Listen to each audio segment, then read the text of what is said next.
c'est en quelque sorte le pays de la dernière chance pour ces révolutions arabes qui, partout ailleurs, se sont fourvoyées.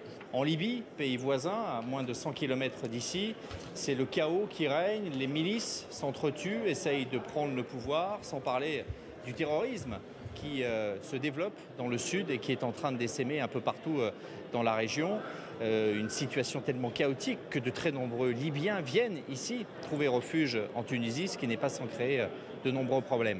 En Égypte, même scénario, sauf que la solution choisie a été différente. Le retour aux vieilles recettes, un général au pouvoir, un système autoritaire, un régime qui tient le pays d'une main de fer pour éviter que l'islamisme revienne, mais qui en même temps étouffe les ferments de la démocratie. Sans parler de la Syrie, plongée dans une guerre qui a fait plus de 200 000 morts. Partout, ces révolutions arabes ont été un échec, sauf en Tunisie, où depuis maintenant près de 2 ans, une coalition réunissant les partis les plus hétéroclites travaille ensemble, discute, s'oppose, a réussi à établir une constitution et s'oriente vers des élections législatives et présidentielles qui vont se tenir avant la fin de l'année. Mais cet équilibre politique cache une réalité économique qui, elle, est beaucoup moins florissante.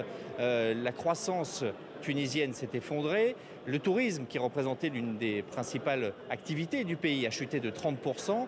Il y a besoin d'investissements lourds, et c'est le sens de cette conférence ici, qui réunit une trentaine de pays. Il y a des pays européens, à l'initiative de la France, qui les a réunis ici, mais il y a aussi des pays du Golfe, des Qataris, des Saoudiens, prêts à injecter des financements importants dans des projets structurants pour aider l'économie tunisienne à repartir et surtout pour que les habitants ne soient pas tentés par d'autres sirènes, et notamment des sirènes terroristes. Parce que c'est une menace qui pèse de plus en plus en Tunisie. Cette menace terroriste, qui était jusqu'à présent quasiment inconnue, a frappé encore cet été, tuant 14 soldats. C'est la plus grosse perte de l'armée tunisienne depuis que ce pays existe comme république. Il frappe aux frontières de l'Algérie, il frappe dans le sud. Petit à petit, cette myriade de groupuscules terroristes qui partent du sud de la Libye menace de contaminer la Tunisie. Alors pourquoi tant d'efforts pour un si petit pays, pourrait-on dire? Eh bien justement, pour faire la démonstration à tous ceux qui commencent à dire que dans ces pays arabes, au final, mieux vaut un bon dictateur plutôt que des djihadistes, pour faire la démonstration que la démocratie est possible et pour que la Tunisie serve d'exemple au reste de la région.